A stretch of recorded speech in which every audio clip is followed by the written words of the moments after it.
Hi, I'm John with Rio Grande. Sometimes you're working in the studio and you'll run out of material to work with. Or maybe you need thicker stock or thinner stock for a project that you're working on. And this always seems to happen at one of the most inopportune times, maybe on a weekend or going into a long holiday weekend. But one thing for sure is I bet you're going to have some silver scrap laying around.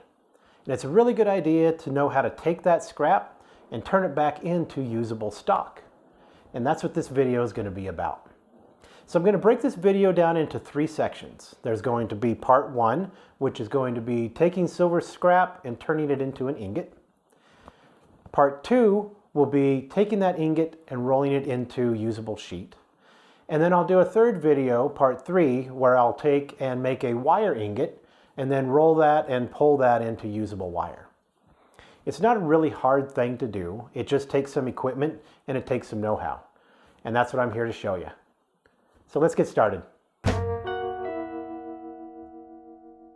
Okay, let's talk briefly about the things that you're going to need to accomplish this. You'll need a torch. The torch needs to have the capacity to melt the amount of metal that you're wanting to melt to cast your ingot. The little torch with a melting tip will melt approximately 2 to 3 ounces of silver and gold. You're going to need a crucible. I like using this particular setup. This is called a whip. It has different size. You can get different size crucibles for it, and they're very easy to remove and replace into the handle.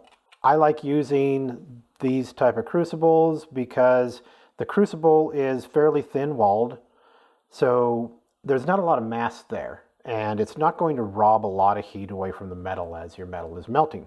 So that'll help speed things up a little bit.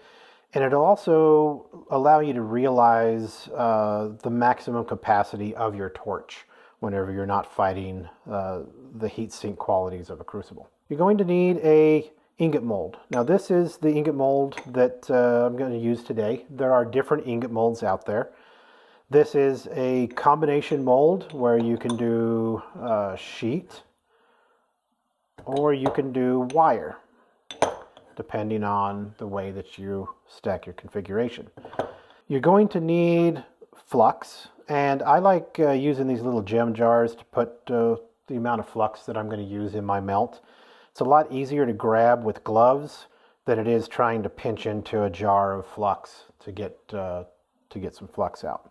So a couple little jars of that. And then you're going to need the metal that you are melting. You need to make sure that your scrap is completely clean. And what I mean by that is scrap should not have any solder on it. It shouldn't have any stones in it or shouldn't be dirty. Clean it as well as you can. Run a magnet through it. Make sure that there is no steel in it. If you use stainless steel binding wire, make sure that you keep that away from your scrap bin because it can easily be mistaken for silver. So you really need to make sure that you are utilizing clean scrap. All right, the first step in the process is to heat up your ingot mold and your crucible. So you want to heat up your ingot mold because you never want to pour hot metal into a cold ingot mold. You will not get a good ingot out of it. The metal will freeze in parts as it goes into the mold, and it just will not cause a good ingot to come out. So you just want to heat it up. I've been doing this for a while, so you didn't have to sit here and watch me heat an ingot mold. And you just want to feel radiant heat from the mold. I don't know exactly the temperature. I would say probably it's about 300-400 degrees. Now you're going to heat up your crucible as well. Heating up your crucible will help your metal melt quicker because the crucible won't act as a heat sink. So it'll make the metal melt quicker, and the less time you're heating your metal, the better. All right, so I just heat it up until I see what flux is in the crucible from past castings. See that melt. And it's a good time if you have too much flux in your crucible from past castings, you could always dump that out, melt it until it flows and dump that out. All right, so that is heated up. Now, the last thing I'm going to do is I'm actually going to apply soot to my mold. And I'm going to do that by reducing the amount of oxygen in my mix, and that flame will start to deposit soot on my mold. All right, you can actually see it. You can see a sooted, non-sooted surface. And what this soot does is it, number one, it acts as a mold release. Number two, I feel that it makes more of a reducing atmosphere inside of the mold chamber itself. All right, so go ahead and cut my torch off, and I'm going to put my mold together. You're going to need gloves for this because remember, it's hot.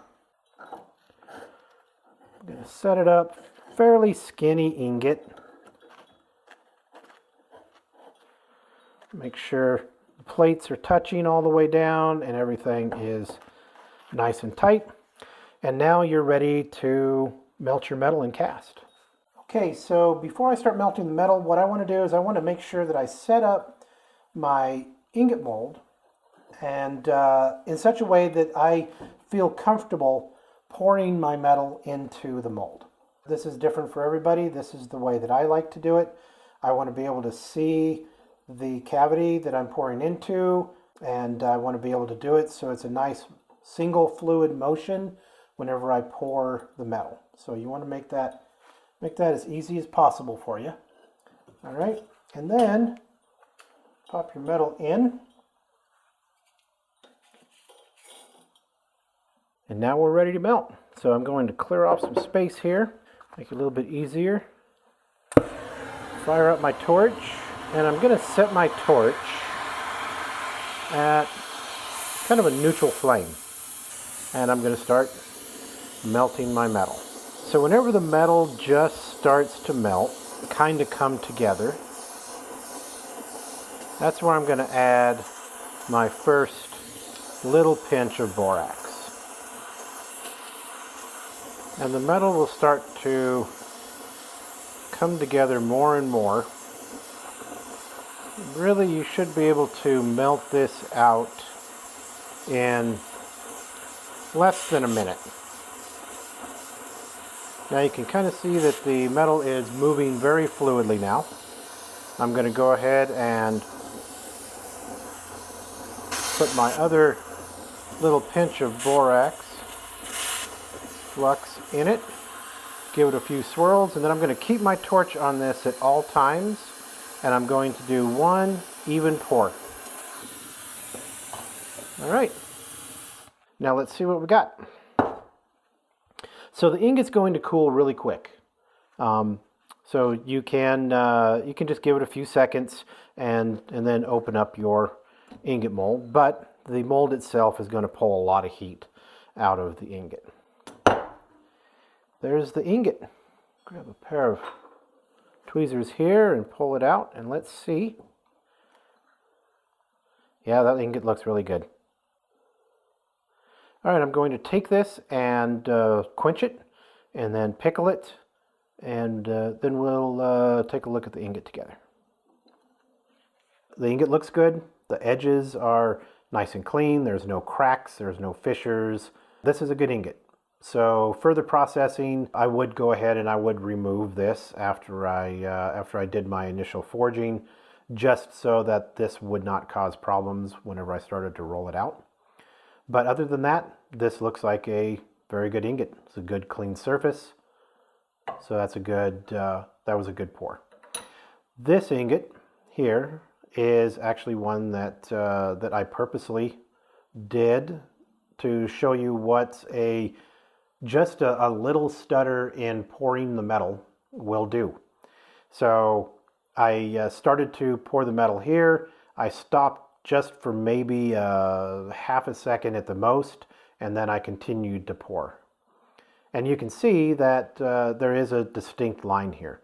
This is going to cause problems with further processing. So this is not an ingot that I would just go ahead and I would do a remelt and recast this ingot.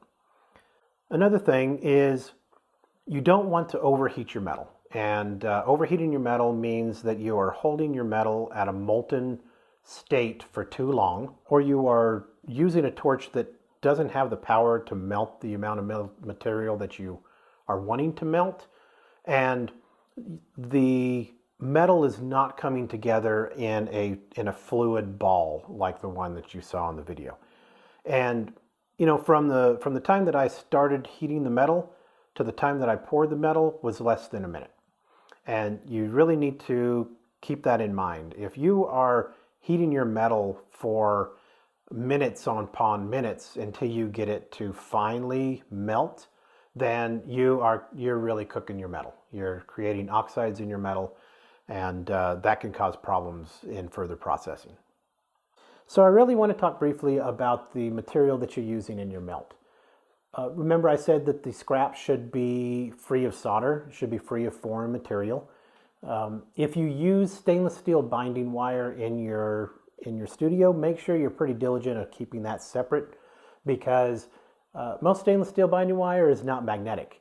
So if you try to run a magnet through your material to pull out any steel, it's not going to pull that up. It's not going to pick that up. Another thing is I always recommend using 50% first generation material in every melt. And what I mean by first generation material is material that is being melted by you for the very first time. So that is scrap that you've cut off from sheet that you received from a supplier, for instance.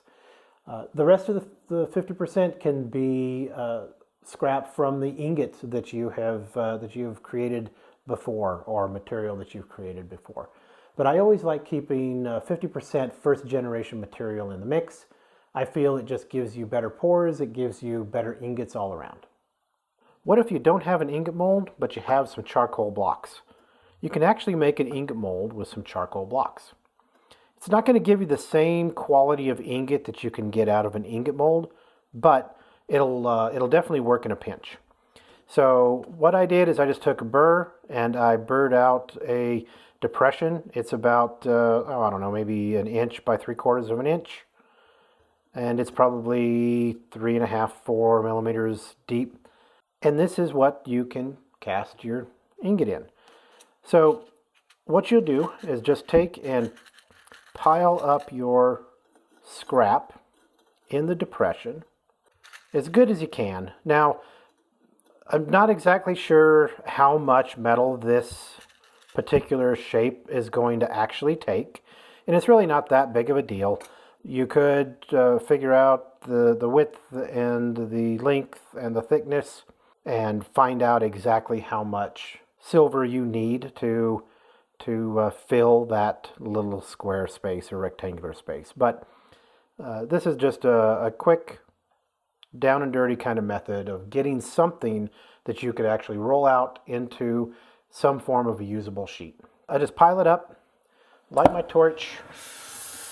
I'm going to use kind of a neutral flame, verging on a reducing flame, and just going to start melting it. Now you might need to add a couple more pieces, but it'll depend on how this melts down. And again, like I say, right now what I'm doing is not necessarily an exact science, but I can see that that's going to take a few more pieces.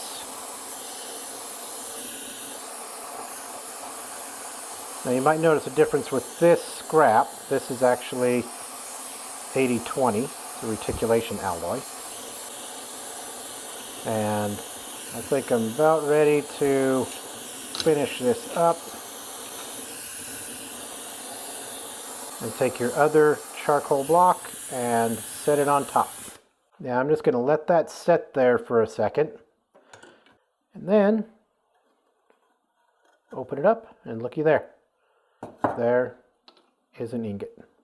Get that out of there. I might have a little undercut there, which is holding my ingot in place, but there you go. All right. And there you go. There's a quick, easy, kind of down and dirty method of casting yourself an ingot. And that's how I take silver scrap and turn it into an ingot. In the description below, you'll find some links to the equipment that I used in this video. Please check out part 2 of this series where I take this ingot and turn it into usable sheet. I hope you found this information helpful, and if you have any questions, please contact us.